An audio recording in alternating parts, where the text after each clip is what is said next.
everyone. We're having a few more people joining in, but we have such an exciting topic today, so we do want to go ahead and get started. So welcome everyone to ALS Canada's 2025 webinar series. Our focus today is advancing the Canadian collaboration to cure ALS. We are joined by some very special presenters who will be discussing key takeaways from Hill Day, where ALS Canada staff, several ALS Canada community ambassadors, and other Canadian ALS organizations met with federal decision makers in Ottawa to advocate for the Canadian collaboration to cure ALS. So before we introduce our presenters, please know that we will have an opportunity for questions at the end of the presentation. So please go ahead, put your questions in the chat and we will be able to get to them. So to introduce our speakers today, we're joined by a few different individuals, which is great.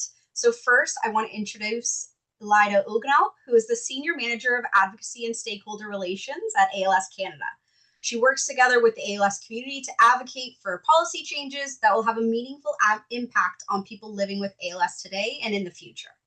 Her background spans federal politics, health policy, and communication roles across major hospitals and academia, with an educational background in pharmaceutical regulatory affairs.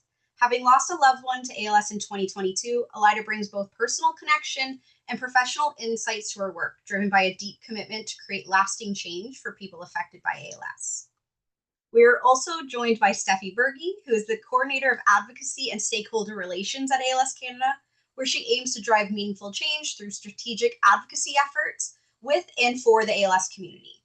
With a background as a political staffer and experience across various nonprofit and recreation organizations, Steffi brings a strong foundation in public policy and community engagement.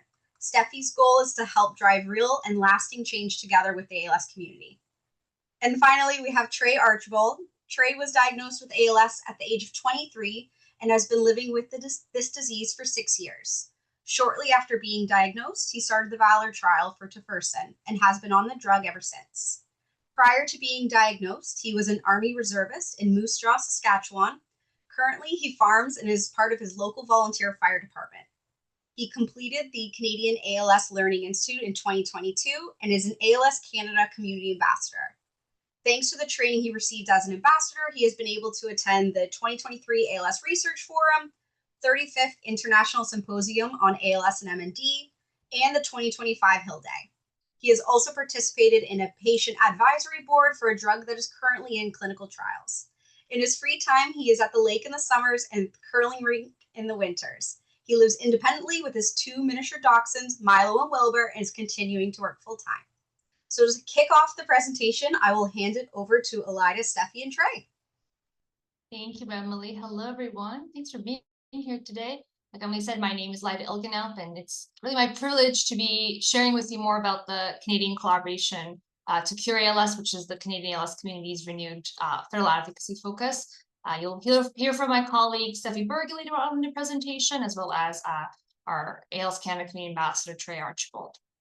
Before I dive in further, though, I want to start by saying, while we're the ones kind of walking you through this today, this isn't ALS Canada's work alone by any means. It doesn't belong to a single organization. This really is a collaborative effort that brings together every part of the ALS community, the ALS organizations, clinicians, researchers, and most importantly, of course, people and families affected by ALS across the country. So when I speak on our ask, it's really our in the broadest sense, and a shared call from the entire ALS community. So with that, we'll start off our time together by talking about how we got to this ask to be able to set that context.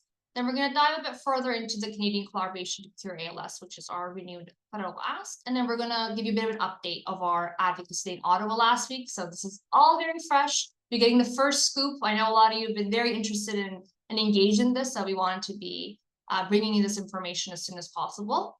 And then we're going to hear from Trey about his experience last week, and then we'll wrap up by talking about what's next. So with that, we're going to go back in time, but not too far back, just back to June of this year, which is, of course, a very significant month for our community with ALS Awareness Month. But this June, in my opinion, was made even more significant by the National ALS Research Summit. So on June 12, ALS Canada convened the National ALS Research Summit, And the goal of this event was to explore the value of a national ALS research strategy, similar to the work that was done in the strategic approach that was taken in the US, the UK, Australia, Netherlands. And this was also an opportunity for the community to come together and determine what will the ALS community's federal advocacy look like around a research funding related ask to the government.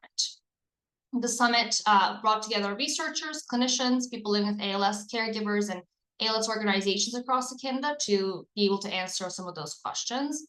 I know some of you on the call were also there on that day and can attest to the fact that this was a very collaborative, a very busy day of an event. And in the evening, participants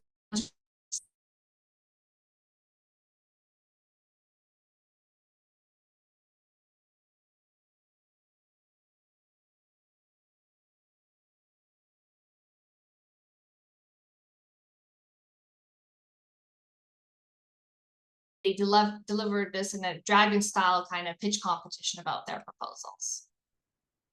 And what came out of those pitches by the groups and in the entire engagement process at the summit was some very strong themes that emerged. It was a very clear consensus behind it, with a lot of everyone united behind the idea of no Canadian left behind. The idea that every Canadian affected by ALS should have an opportunity to participate in research, regardless of where they live across the country. And similarly, for Canadian researchers and clinicians to be able to lead the way in ALS research globally, and for the federal government to be able to cultivate that kind of environment in our country. We also heard the strong message of ensuring a unified pan-Canadian approach, one where we're all singing from the same song sheet, and one we're not reinventing the wheel, but rather scaling the initiatives that we already know have proven success. So given this alignment between these themes, three Made in Canada initiatives, so Capture ALS, Canadian Neuromuscular Disease Registry, or CNDR, and the Canadian ALS Research Network, or CALS, are well positioned to put forward as an ask to the federal government, and that would be a strong investment that would be immediately scalable to achieve the shared goals and the outcome that we set out for the national summit. So based on this alignment that we had, we began reaching out across the country to gauge interest on how a national strategy focusing on these three initiatives would be seen. And from those conversations as well, there was a very strong alignment, which is, again, how we got to be able to form our federal advocacy ask. So I want to give you this context because the national summit really laid the groundwork for the unified national approach we're taking here and what's to come from here on out. Which leads us to the Canadian collaboration Cure ALS. So the ask we're putting forward to the government, the federal government, is $50 million over investment over 5 years in what we're calling the Canadian collaboration Cure ALS, which includes three existing initiatives that are well established and made in Canada. And those are Capture ALS, Canadian Neuromuscular Disease Registry, and the Canadian ALS Research Network, or CALS. So this builds on the ask that we've been putting forward to the government over the past number of years for funding, which was specifically around Capture ALS. So now we're building off of that and elevating that to $35 million alone for Capture and $7.5 million for CNDR and CALS each. So with this federal investment, we can establish a coordinated national research ecosystem through which every Canadian living with ALS can participate in and also benefit from research that they contribute to that will then accelerate discoveries by Canadian researchers, advance our understanding of the disease, and also support development of treatments, in our country to treat ALS with more precision. And again, the ultimate goal here is leaving no Canadian left behind so that every Canadian living with ALS can contribute to and benefit from research closer to home, and make sure that Canadian researchers aren't left behind as well. And in fact, we have an environment where they are leading the way. I'm going to dive a bit further into it now, but just want to take a second to kind of set the stage. What I'll talk about now is the way we've been framing this issue and the solution to the government. I know that for some of you, this might be your first time hearing about this ask, and for others, it might be familiar, but my hope is that this kind of framing resonates and helps kind of connect the dots on why this advocacy ask is so important and how we can kind of move this forward together. So right now, people living with ALS in Canada are being left behind. We know that Canadians can access clinical research, clinical trials, especially for those of us living in rural or more underserved regions of the country. And people end up finding themselves in a situation where access to research opportunities depend way too much on where you live. So that's the current reality. We're lucky though, because Canada is already home to world-class researchers, clinicians, and infrastructure to be able to change that reality. But what we're lacking is the investment from the federal government. We don't have that unified investment from the federal government to bring it all together.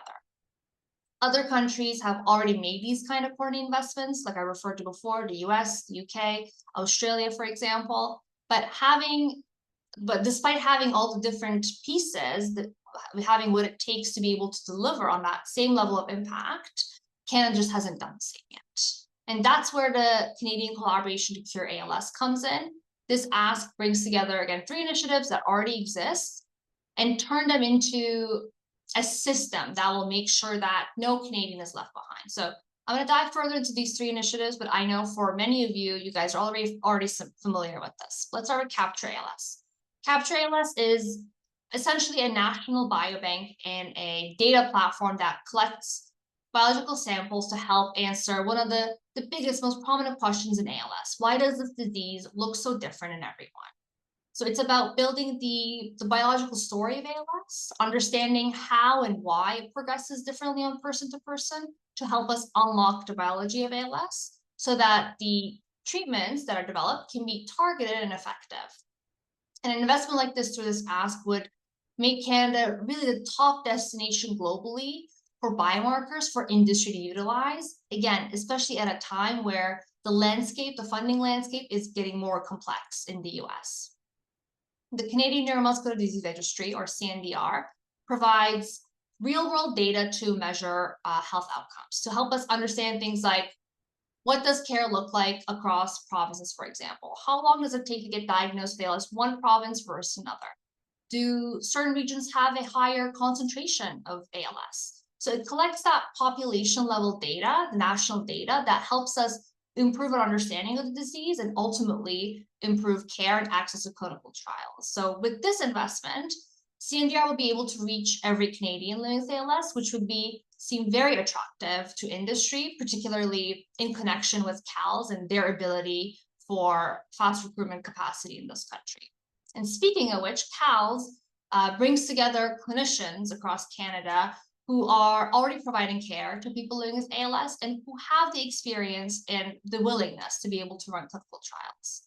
But what's missing is the significant resources that are needed to do so. Clinical trials are very expensive to run. They need significant resources to be able to do that.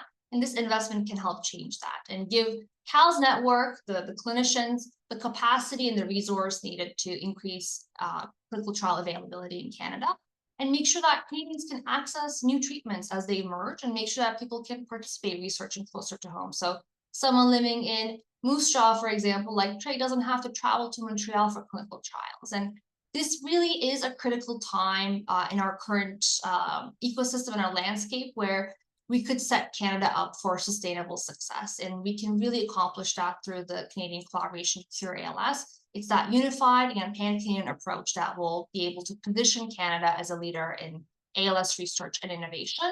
And more importantly, it will give people living with ALS an opportunity to contribute to understanding this disease, which will then someday lead to curing ALS. So the way I see it is it will ultimately give people living with ALS what they deserve most, which is hope and meaningful progress. And they will have the opportunity to be contributing to that. So why now? Like I referred to earlier, the global momentum around ALS research is shifting. I referred to this earlier as well, but countries like the US, UK, Australia, they've all made major national investments through their government in ALS research, but we see that landscape currently changing. So in the US, for example, there are significant potential cuts on the horizon to health research in general, but also ALS. And the question of who will continue to lead in ALS research is very much being redefined. And that creates a moment of opportunity and I think responsibility for Canada. Will we step up and take a leadership role at a time where the global focus is shifting? We believe that we can and that we should, and that's what we're putting forward here. In the US, one of the most significant government investments in ALS research has come through the Department of Defense, recognizing that military service is linked to a higher risk of getting diagnosed with ALS. Here in Canada, that connection has already been acknowledged as well through the dedicated support that Veterans Affairs provides to veterans living with ALS. So we're asking, is there an opportunity for Canada to take a similar approach to invest in ALS research through a mechanism like this one that reflects our commitment to Canadians who serve and also to every Canadian living with disease. This is something that we've kind of begun discussing with government, and the response so far has been positive. It's an idea worth exploring further, and the one that shows how Canada could lead both with compassion and also innovation. Again, especially at a time where major players in the landscape, like the US, are looking to pull back significantly. There's also another aspect of it where many Canadians living with ALS are enrolled in US-based clinical trials because our own system is just not yet coordinated enough to support some of the opportunities that they have there, to have the same opportunities here at home. So without that national effort, Canada will continue to contribute to international research without being able to fully benefit from the potential answers and potential breakthroughs that they help create. And there are also real questions around data sovereignty as well. As global ALS research networks evolve and US funding models shift, who will safeguard Canadian data stored outside of Canada, like again in the US, for example, and ensure that it's also benefiting Canadians. So being able to build our own coordinated infrastructure and system through the Canadian collaboration Cure ALS will make sure that the data, the science, and the progress also directly benefits Canadians. And the good news here is that we're not starting from scratch. We already have the researchers, we have the clinicians, we have the infrastructures needed to make this investment work. So the pieces are there, but what's missing is the investment to bring them all together and scale them. And of course, we can't lose sight of the fact that the most important reason of all for ALS community, and that is time. For people living with ALS, there is no time to wait. Every day without progress is a day lost to this disease. So again, this speaks to the importance and urgency that investing in the Canadian collaboration to cure ALS is really about creating a difference for people diagnosed with ALS today and for people who will be diagnosed in the future. So that's the investment that the government will be making. So I kind of gave an overview of the issue, the solution, and the different components of the ask and why this kind of moment matters. I want to share a bit about our advocacy to move this forward. And the timing around all of this has been really unique. So with a new government in place, the usual budget timelines have shifted slightly. And very shortly after reaching the consensus across the community and after the national summit, we moved very quickly to put the Canadian collaboration Cure ALS forward as part of the federal pre-budget consultation process. So this is an essential first step.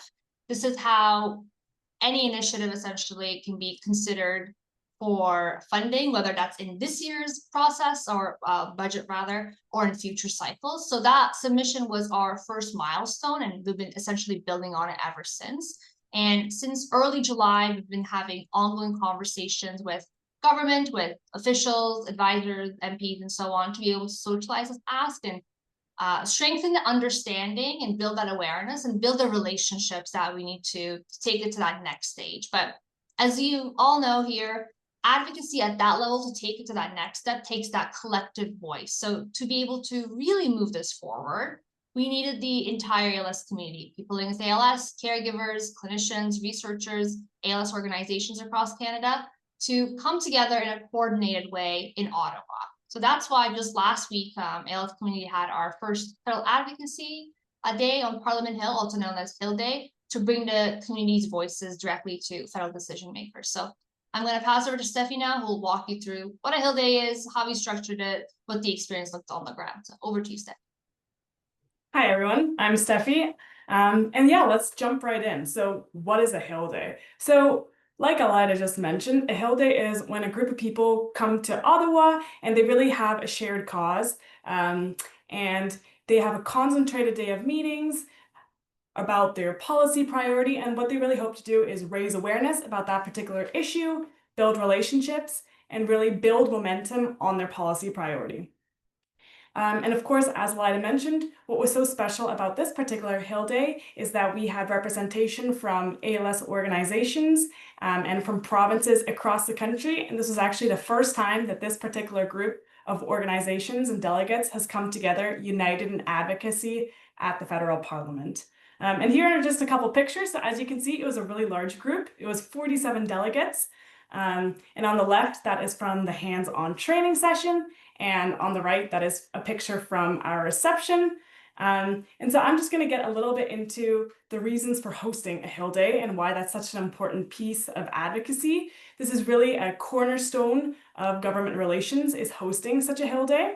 And so there's three main reasons why we went to Ottawa and why we hosted a Hill Day. And the first one is really to strengthen federal relationships. So we already have some relationships with federal decision makers, such as through the ALS caucus and through other avenues. But we also want to create new relationships.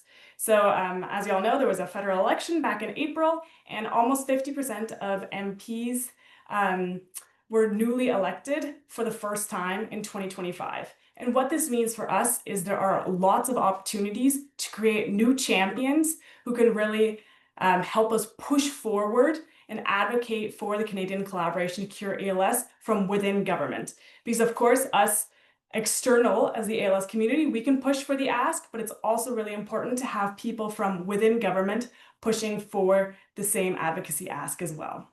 Well, that's kind of the first reason why we went to Ottawa.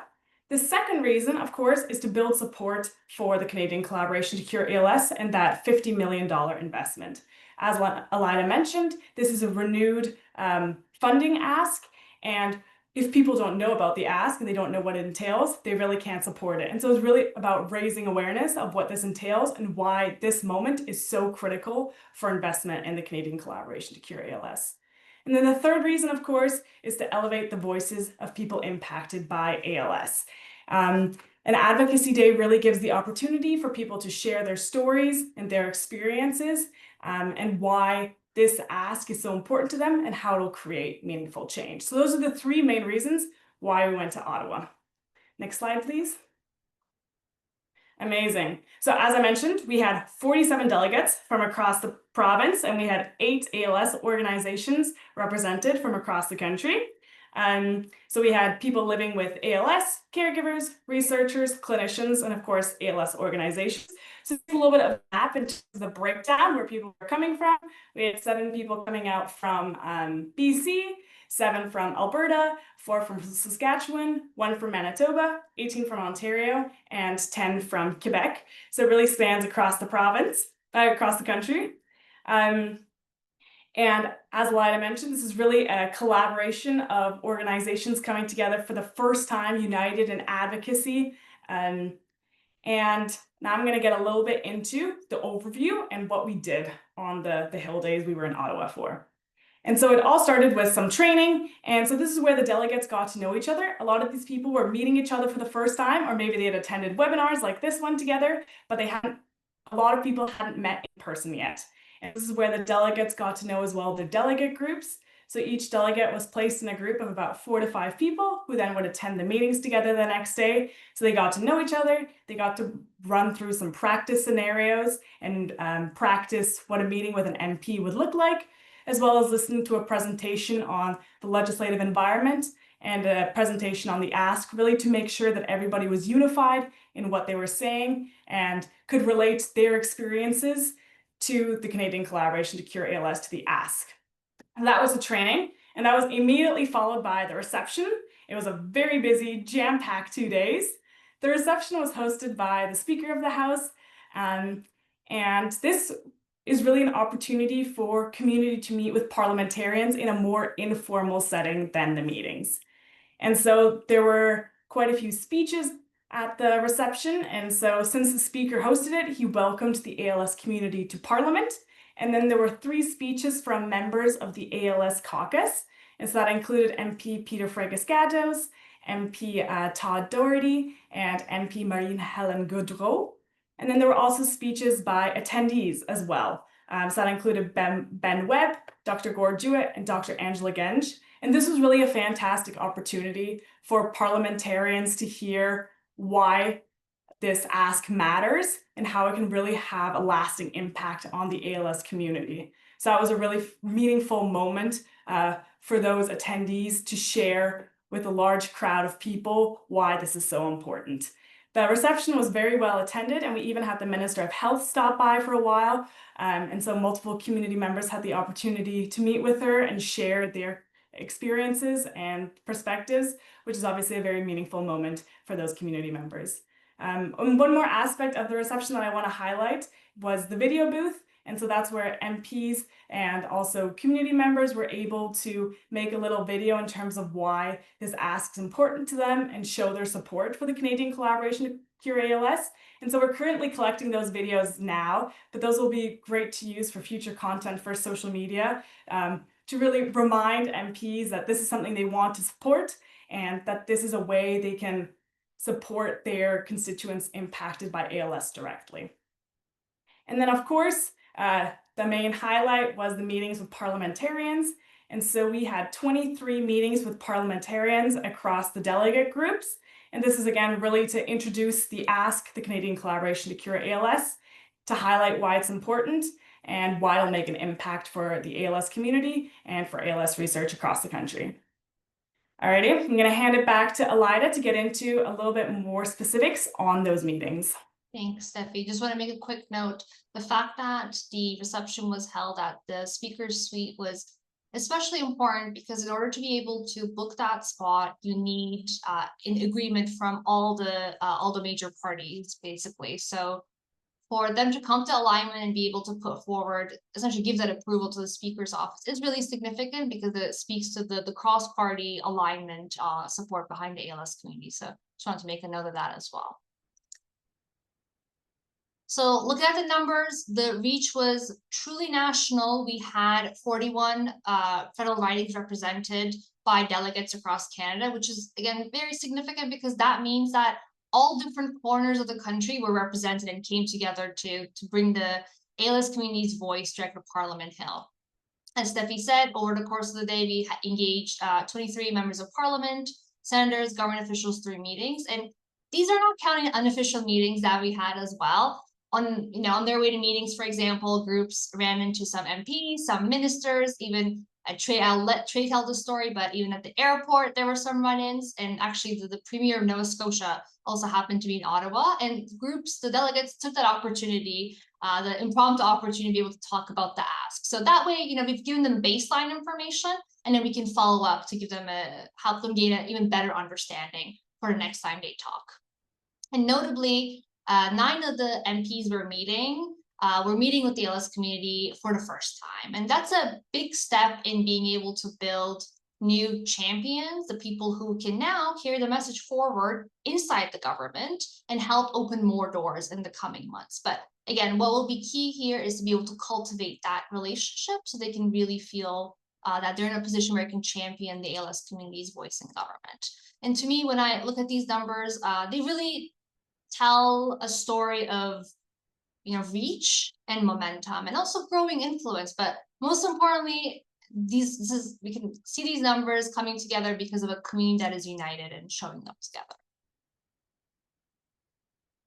So our ask was unified and clear to invest in the Canadian collaboration to Cure ALS. Having that one clear ask made it really easy for MPs and other government officials to be able to understand the priorities of ALS community. But equally important was that everyone who was there, people like ALS caregivers, clinicians, research, ALS organizations, were all saying the same thing. So that unified approach really matters because when MPs hear the same message repeatedly from their constituents, from organizations, from advocates, it reinforces them that this is just not a one-off request. It's a coordinated, community-wide call for leadership from the federal government. And that consistency builds credibility and shows what the ALS community is consistently asking for collectively to the federal government. So across all our meetings, the response was very positive. MPs said that the ask was clear, reasonable, and well-structured, and we saw support across all parties that we've met with. Many of the MPs expressed, a lot of appreciation for how aligned the community was around the shared ask and shared goal. And it was nice because MPs also asked some really thoughtful, informed questions, wanting to better understand the impact this investment is going to deliver to the country and the current landscape and the current reality for Canadians living with ALS. There were also other questions around the link between ALS and veterans, or the investments made in other countries, an initiative like this, for example. And questions are always welcome because it helps us understand where they kind of stand and reflects that genuine curiosity, and helps us understand again like where MP's priorities are and whether they align with ours, which will then shape the next stage of our advocacy. Another key theme that came up was the recognition of the unmet need in ALS and a very strong interest in continuing engagement. I think across all the meetings that we had, the MPs told us, I want to help. What can I do? And that's when we say, okay, great. Please bring this ask forward to your colleagues in budget discussions with your own caucus and other members of parliament. And that level of engagement and awareness wasn't always there. And I can comfortably say that it's thanks to the ongoing advocacy efforts of people like you on this call and community members across the country that this understanding has grown so much federally. So it's really important that we continue that momentum and keep it up. But really, as always, I've been with the organization for 3 years now. I've been in many government meetings, and there's one consistent theme across all meetings, whether it's this one or another one, and it's that the most powerful part of the conversation always comes from personal stories. When MPs hear directly from people affected by ALS about the impact on their lives, their families, and why the research investment matters, they listen, and it makes the issue real for them. And it's those personal stories that then motivates them to act, essentially, and help them kind of connect the dots and understand the real life impacts of how this investment can transform the ALS community's current reality and how they can play a role in making that happen. But there's no one better to tell you that than Trey over here. I'm going to turn it over to him to share his experiences attending Hill Day. This was his first time attending a Hill Day as well. So I would love to hear your perspectives and experiences on how the Advocacy Day went. Trey, over to you. Yeah, it honestly went super amazing. Like everybody we met with, whether it was like formally or informally, was super receptive to what we had. Like, this is not a partisan issue. So I think everyone was really, really open to what we had to say. And they all had like really good questions, and they were taking notes. And yeah, like even like the reception the night before, I met like Judy Segro, and then she just grabbed my arm and she was dragging me around. She's like, you need to talk to this person, the Minister of Health, or talk to this person with Health Canada. And she was super helpful. And yeah, it was great. And then the next day, met with Ben Carr from Manitoba. And it seemed like every MP, they kind of took it from the angle of what their portfolio was. So he was a Indigenous and Northern Affairs. So he kind of said, like, how can I work this into that and stuff. So it was like, but he seemed like very, very open. We had a super good conversation, and yeah, hopefully he follows up. But he said he was gonna like have a chat with the health minister after, which was great to hear. And then after that, we met with Fraser Tolmie, who his kind of docket is Veterans Affairs. So he came at it from that angle, and so we kind of tried to tell him how they were like funding it in the US with money from like national defense. And so yeah, but like super receptive. I don't think anyone is against this at all. I don't know how you could be. And yeah, I think I had a great conversation with every single person I ran into. What It did was it mean for you, Trey? pretty So amazing. you said that during the reception, MP Judy Segura, who's been a long time supporter of the ALS community, she's been a parliamentarian for a very long time as well. What did it mean for you to see someone like her be so engaged with, you know, a member of the ALS community like yourself and others in the room? Oh, like it means a lot because they're not just, you never know if they're just there to like show face or if they actually care, but everyone there, like, it was like they actually really cared about this cause. And it was just, yeah, it was so good to see. Like they really want to make a difference, it seems like. And everyone's kind of on board with this idea, which is just amazing. So from your perspective, Trey, why is it important to you? Why is Canadian collaboration Cure ALS important to you? And how did you voice that in the meetings that you've had with the MPs that you've met? Yeah, I kind of took it from the angle like I have SOD1 ALS, and right now, like I have a treatment that works for me, but I'm 2% of all cases. Like the other 98%, there's things that help, but there's nothing that does what this drug does for me. So we kind of took it like we have kind of like have one piece of the puzzle, but it's the tiniest little piece ever. And we need to solve this big piece and we need funding to do that. So yeah, that's kind of where we came at it from. And Yeah, it I seems like, think with your experience and with Tofurson, it's such a powerful example of what's possible when the right investments are made. And like you said, if we have those same investments made in other areas as well, we can unlock the answers to other kinds of ALS as well. So I think that's a very, very important reflection from you and for you to be able to speak from your experience. And like we said before, there's a large representation at the Hill Day, which was great to be able to engage with different members of the community. But how was it like for you to be able to see that many people across Canada, across the ALS community together there with the different organizations, different clinicians, researchers? What was it like? What was it like for you? yeah, it was great because every little organization, they kind of have their strengths and weaknesses, but it was great to have everyone kind of come together and like play off of those strengths and weaknesses and like work together all for a united cause. Like I think that was huge. And even like I think the MPs noticed that too. Like I said, like this is the first time kind of everyone has come together and like as a united force. And like Yeah, they're absolutely. very impressed. And even with the amount of people we had there, like with all their different lived experiences, whether they had ALS or like they were a researcher or just family members or like part of the different advocacy groups, it was just, yeah, I think it was kind of like showed how kind of united we were.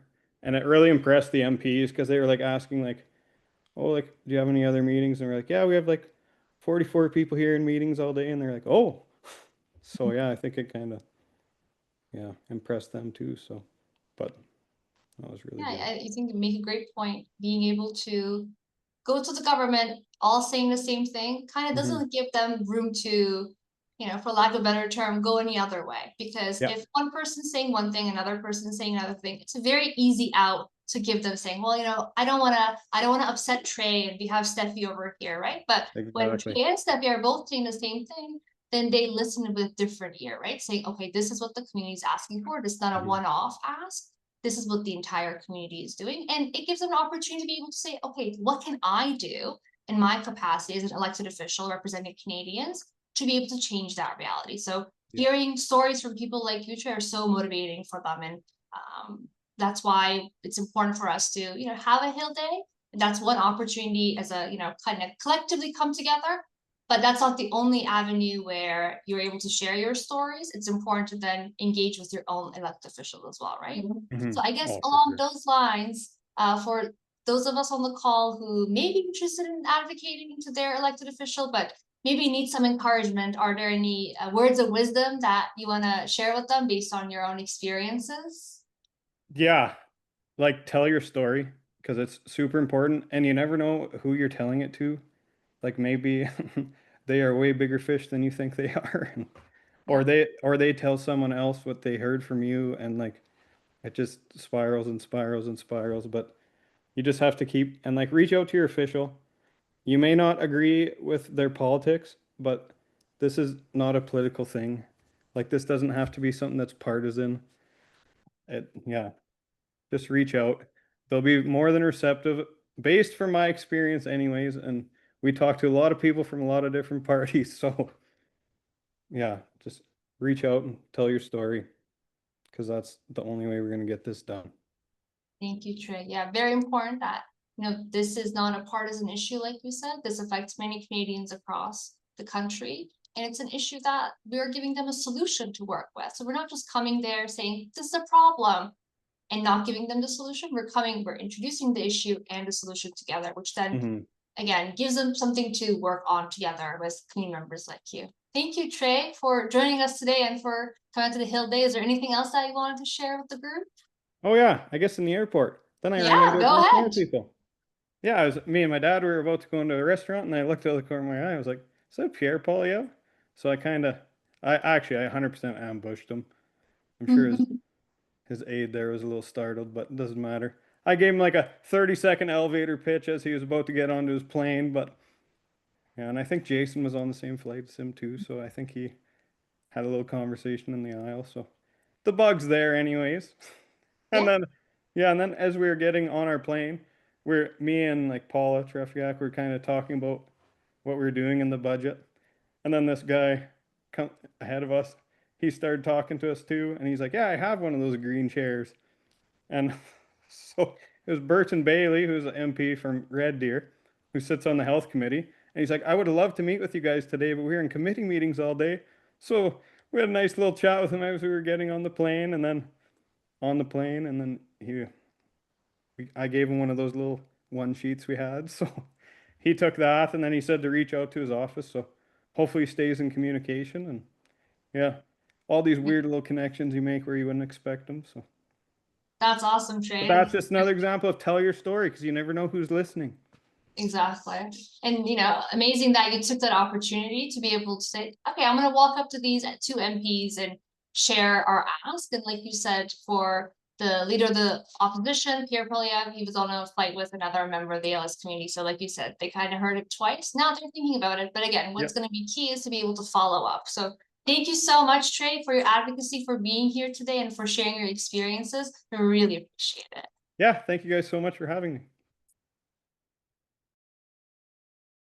Okay, so we're just gonna go to the end of our presentation here, but I just want to take some time to talk about some of our next steps. So we're less than a week out from post Hill Day. Again, this is all very fresh, and right now our focus is around maintaining the momentum. We've been working through our timely follow-ups with everyone we met, making sure MPs, they have the answers that they need, the materials, the information, so that we can continue to keep the conversation going. And those follow-ups are almost complete, and it's helping us strengthen relationships and be able to sustain that engagement. Because this is a collaborative effort involving all different stakeholders across the ALS ecosystem, ALS organizations across Canada, the next step is to then gather as a group to align on our next phase of priorities. A lot of insights came out of those meetings, so we'll regroup in the coming days to make sure that we're collectively clear and aligned on where we kind of go from here. We'll also continue to engage around the government budget of the upcoming federal budget, which is expected to be tabled on November 1st. There's no expectation at this stage that our ask will be reflected in this particular budget, but it's still important that we stay in the conversation, we stay part of the discussions that are going on up until it's released, to be able to then position ourselves for future opportunities, whether that's the spring fiscal update or next year's budget. And finally, we're going to continue our engagement with the ALS Caucus. For anyone who's not familiar, the ALS Caucus is a cross-party group of parliamentarians who are engaged and interested in supporting the ALS community, advancing our priorities within the government and within their own parties. We'll be working with them over the next few weeks to be able to keep the dialogue active and look to their support to be able to have that ongoing conversations within the government and to ensure that ALS stays on the political radar. We'll also be publishing a blog post soon on our website about the ALS Caucus, so keep an eye out for them the next couple of days, and we'll also have a blog post going out kind of recapping our Federal Hill Day for you to refer to. So that brings us to how you can get involved, because as I've said many times, we all said our collective voice is what keeps the momentum going. So first thing I'll say is stay connected, follow our updates, our social channels, make sure you're signed up for our advocacy newsletter. This effort is evolving quickly, and we'll be sharing more updates, next steps, and new opportunities for you to get involved in. So you don't want to miss out on those. Second is reaching out to your local MP. This is a really, really crucial part of our advocacy, and we have an online letter writing tool for you to utilize on our website called Welcome to Parliament. We can share the link with you after the webinar, and that makes it easy for you to contact your MP directly. You can use it to introduce yourself, share the priorities of the ALS community, and if you feel ready, you can also use that as a starting point to request a meeting with your MP. If you're not quite there yet, if you're not quite ready to meet, that's okay, we get it. We're here to support you, and in the next few weeks, we'll be releasing a community advocacy kit that includes the messages, tools, tips, everything you'll need to engage with your MP when the time feels right for you to be able to push this ask forward. So overall, the Hill Day was an incredible example of what can happen when we show up as a united front, and this is just the beginning. The real push starts now. With the budget coming up, amongst other things, every conversation, every connection, every story shared really helps us build that momentum, and we need to keep that going so we can make change possible. And I really feel as though this is a really exciting time for our community. We are aligned, we're coordinated, and we're showing the federal government that ALS community is united behind one clear goal, and that is to invest in the Canadian collaboration Cure ALS. That was all from us today. Thank you so much for taking the time to learn more about the Canadian collaboration Cure ALS and our collective efforts, advocacy efforts so far. As I said at the beginning of the presentation, while we're the ones standing here talking about this today, this initiative doesn't belong to one organization. It belongs to the entire ALS community. And again, it's been truly a collaborative effort driven by people living with ALS, caregivers, clinicians, researchers, ALS organizations across the country. And it's that collective unity that is exactly how we're going to be able to get to a place of success.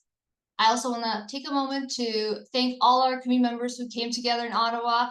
It took a significant amount of coordination, flexibility, and commitment to make the Hill Day possible, and I truly appreciate all the effort it took to be there.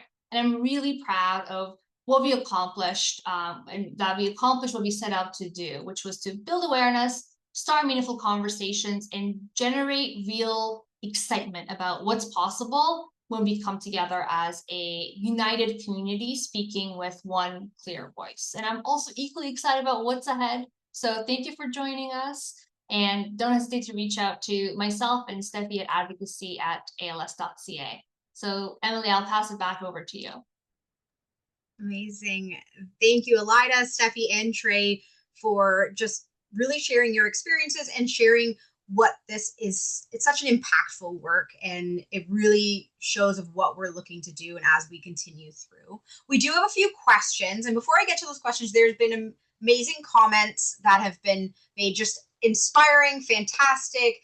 Thank you for including. It's been such a great presentation. So I wanted to give those kudos first. And so as I kick into the questions that we have, and I know a few of those I wanted to kind of round out. One of the questions is, what MPs attended the event, and have there been any follow-up meetings requested? So the full list of MPs that we met, we're going to have on our blog post, so you can take a look there. But if you're really interested in seeing who we might have met, if it's your MP, feel free to reach out to us at advocacy@als.ca, and we'll be able to share that information with you. And in terms of follow-up meetings, I think with almost all the meetings, there was a follow-up meeting determined in terms of something that they want to learn more about. So in our meetings, it's strategically, we share stuff with them, and then we hold a little bit back so that we have an opportunity to say, and I would like to tell you more about this next time. So for most of our meetings, we do have follow-up meetings coming up. Awesome. Thank you. Another question is, where does this funding request fit in with current federal government priorities? So the federal government right now is really focused on investing in projects that are already showing success and driving impact. They're not looking to start from scratch. And that's exactly what this is, as I've talked about it before. It also aligns with the federal government's push to be able to strengthen Canada's biotechnology sector and be able to better connect data across the country, the data sovereignty piece, as well as we talked about.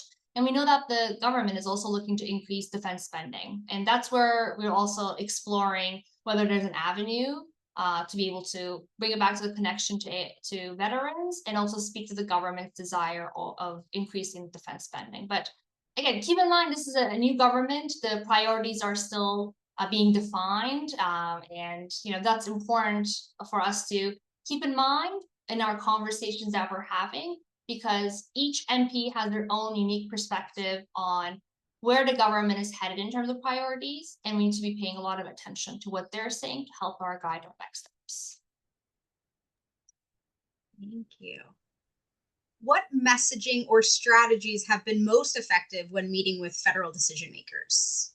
Yeah, it's a great question. I touched on this a little bit, but I think what's really most effective is grounding the message around the urgency, not just of the urgency of ALS itself, but also the fact that the global landscape is shifting fast. Other countries have made investments, but things are changing. And Canada might lose the opportunity to be able to lead in this area. So that's why we need to focus in our messaging around the coordinated national effort, so we can actually compete, collaborate, and also capitalize on this shift in momentum that we're seeing internationally.